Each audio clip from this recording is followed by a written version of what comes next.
सातवीं संतान गर्भ में थी और भगवान ने महामाया को आज्ञा दी। महामाया ने रोहिणी बहन जो नंदराय जी की यहाँ अतिथि बनकर के रह रही थी, सोते हुए उसके गर्भ में विराजमान कर दिया। सातवीं संतान को जन्म देवकी ने नहीं, रोहिणी ने दिलवाया है। आठवीं संतान को लेकर के जमुना नदी को पार करके पहुंचे। अर्धरात्रि का समय है, चौक में सो रहे थे आज नंदराय जी, मानो किसी ने जगा दिया है। उठ करके खड़े हो गए और अपने आंगन में जाके प्रतीक्षा करने लगे हैं। छबड़ी लेकर के जैसे ही वसुदेव जी पधारे, उनकी छबड़ी में से धीरे से उनके लल्ला को निकाल लिया और लल्ला को लेकर के भीतर गए और अपनी अर्धांगिनी यशोदा रानी के बगल में लिटा दिया। और यशोदा रानी ने एक कन्या को, एक लली को जन्म दिया था। उस लली को धीरे से उठाया और उठा करके उस खाली छबड़ी में रख दिया। यहां पर भी ज्ञान प्राप्त होता है। प्रभु की भागवत कथा है ना, ये ज्ञान अर्जन करने के लिए है, ज्ञान प्राप्त करने के लिए। कि जब मंदिर हम सीधा लेके जाते हैं, परोसा लेके जाते हैं, भोग लेके जाते हैं, तो वे उसके अंदर कुछ रख करके हमें देते हैं, खाली पात्र करके नहीं देते। पुजारी जी के मंदिर में जाते हो ना सीधा लेकर के या भोग लेकर के, तो वे भोग लगा करके खाली तो कर देते हैं, पर उसकी जगह थोड़ा सा चरणामृत या थोड़ा सा प्रसाद उसमें रख देते हैं। उसी प्रकार से जब कोई आपके यहाँ यात्रा से आए और प्रसाद लेके आए, भोग लेके आए, खाने की वस्तु आपके घर लेके आए, तो उसके डब्बे को खाली करके देना, यह आपके घर का अपशगुन माना जाता है। कि आप एक याचक बन गए जिसके घर में खाली प्याला था, खाली थाल था, जिसमें लाके किसी ने दान दे दिया आपको। ये दान आप जो लेते हैं ना, ये 3 पीढ़ी तक भी उतार नहीं पाते, इससे उरी नहीं हो पाते। इसलिए उसके डब्बे को खाली करके कुछ रख करके हमारे घर से देना चाहिए। अब यह आदान प्रदान देखिए, लल्ला को ले लिया और अपनी जो लली को जन्म दिया था यशोदा रानी ने, उसको छबड़ी में डाल दिया। ये प्रभु की सारी लीलाएं हैं। अब यहां पर भी ज्ञान की अनुभूति होती है कि जब वृंदावन बिहारी लाल को अपने 8वीं संतान को मस्तक पे शिरोधार्य किया, तो बेड़ियों से जकड़े हुए थे, बेड़ियां चटक गई है।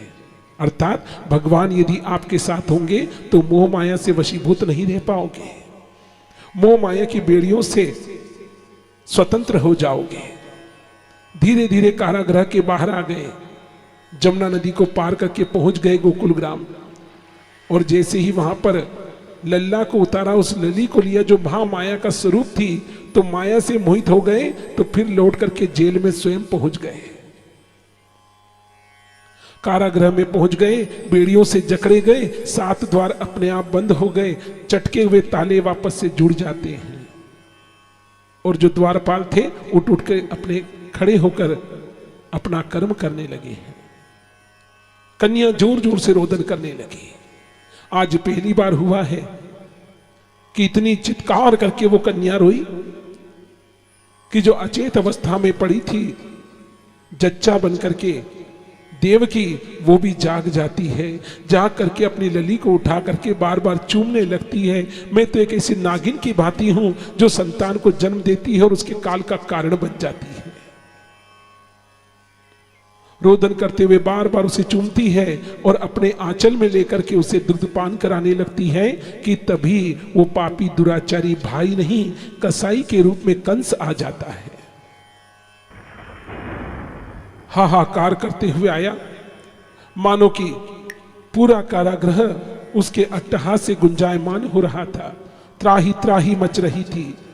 जैसे ही पहुंचा, 7 द्वार खुलवा करके मुख को दीवार की ओर करके बैठ जाती है देवकी। भैया आकर के कहते हैं, लाओ देवकी, तुम्हारी 8वीं संतान दो, इसको मार करके उसके बाद मैं तुम्हें स्वतंत्र करने वाला हूं। चलो अब तुम्हें कारागृह से मुक्ति मिल जाएगी। रोदन करते हुए हाथ जोड़ने लगी। कहा कि देखो, अब की बार मेरे पुत्र नहीं पुत्री हुई है, और कन्या क्या आपको मारेगी।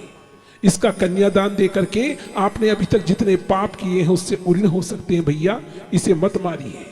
इसे अभय दान दे दीजिए, जीवन दान दे दीजिए।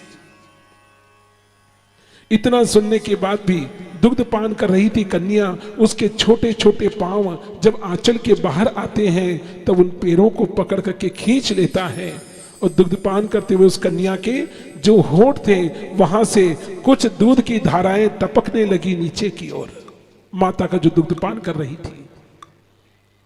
इसलिए कहते हैं कि जब हमारे घर में कोई भोजन कर रहा हो, चाहे हमारा संतान में पुत्र पुत्री कोई भी हो या भाई बंद हो, भोजन करते हुए किसी को उठाना नहीं चाहिए। जैसा कंस को पाप लगा वैसा पाप हमको लगता है। और थाली छोड़ करके कभी हमें घर के बाहर नहीं जाना चाहिए। अन्न देवता का सबसे बड़ा अपमान होता है। पर हम भी तो यही सोचते हैं कि अरे थोड़ा सा काम बाकी रह गया वो करके आते हैं, फिर खा के आराम से सोएंगे। माताएं भी सब काम करके भोजन करना उचित समझती हैं कि आराम से भोजन करने के बाद थोड़ा रेस्ट हो जाएगा। भोजन को समय पे करो तो औषधि का काम करेगी, और समय के अतिरिक्त करो तो वही हमारे लिए अपच का कारण बन जाएगा, हमारा विष बन सकता है हमारे लिए। उस कन्या को खींच करके जैसे ही दीवार पर पछाड़ने के लिए ऊपर किया, उस काल कोठरी के अंदर एक रोशनदान बना था, एक झरोका बना था जिसमें से चंद्रमा दिखाई दिया करते थे। हाथ से छूट जाती है कन्या और सीधे उस झरोके से बाहर होकर के आकाश में जाकर के नव दुर्गा का स्वरूप धारण कर लेती है और सिंह पर विराजमान होकर के गर्जना करने लगती है।